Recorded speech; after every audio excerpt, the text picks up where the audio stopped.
Orden Aladati a fait une conférence de presse publique le mardi 8 avril 2025 pour tenter de justifier les réformes politiques opérées sous la rupture, notamment la réforme du système partisan et le code électoral en vigueur, lequel apparaît comme un danger pour notre vivre ensemble.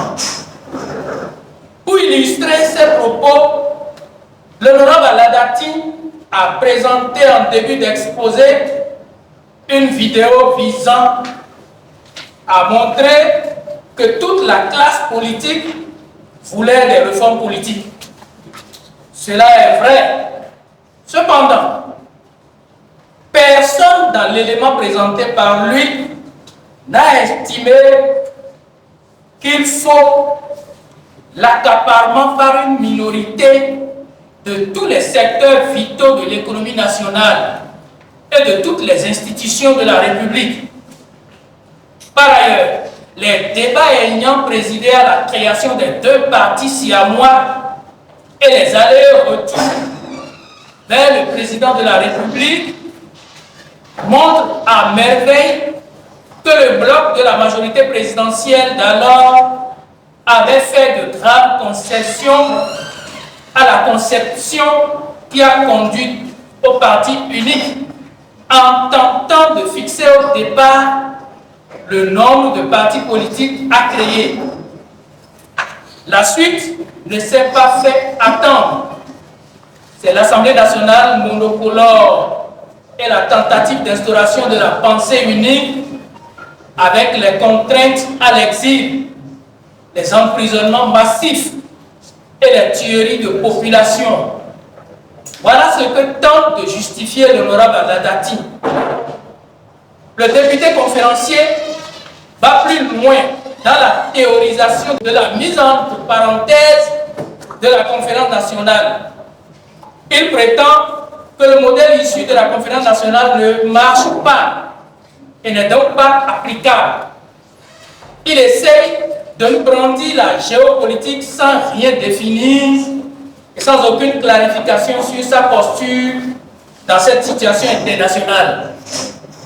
Il nous invite à regarder ce qui se passe à côté et menace.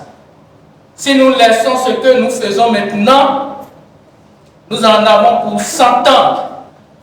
Non, monsieur Aladati. La démocratie issue de la conférence nationale n'est pas inapplicable. Elle a juste besoin d'être approfondie. Mais elle devait l'être en restant dans ce qui fait l'essence même de la dite conférence, le consensus. Elle ne devait pas l'être par des gens qui adoptent une posture de messie non éclairée et que nous devions suivre pendant qu'ils nous retournent en arrière dans les décombres de l'histoire et dire que ces personnes ont pavoisé des lieux de culte pour prier sur la dépouille de la conférence nationale qu'ils ont assassiné de leurs mains. C'est triste. Quant au code électoral, il faut dire que les lois ne sont pas votées pour rendre l'existence difficile, mais pour trouver les moyens d'assurer un mieux-être commun. Si une loi est source de tension, de crise, c'est qu'elle n'est pas bien pensée. Il faut avoir le courage de revenir sur cette loi, car le but principal est de favoriser une évolution sociétale vers la prospérité. Le code électoral, voté nuitamment en mars 2024, est un code qui a été décrié par le clergé catholique, les confessions religieuses, la société civile et les partis politiques d'opposition réunis au sein du cadre de concertation des forces politiques de l'opposition. Nous avons eu une surprise très désagréable suite à la sortie du député Orden Aladati, président de la commission des lois, qui, au lieu de reconnaître les failles de la loi, s'obstine à défendre ce qui n'est ni juste ni applicable. Il expose à la face du monde que c'est fastidieux de recopier les procès-verbaux de compilation des résultats d'arrondissement, ce qui leur a imposé la condition de l'article 93 nouveau du Code électoral, qui ne prévoit pas de copie aux représentants des partis politiques présents. Le conférencier dira avec un aplomb inimitable et sans rire lui-même que le texte n'a pas été changé au niveau de cet article. Certes, l'article n'a pas été modifié, mais c'est ce qu'on peut appeler un péché par omission. La subtilité est que la Sénat utilise maintenant les résultats de compilation des arrondissements pour donner les premières tendances. C'est là, d'ailleurs, que les faux calculs et les chiffres modifiés s'observent. Dès que cette nouvelle orientation est donnée à ces fiches de compilation, les partis politiques en compétition devaient les avoir.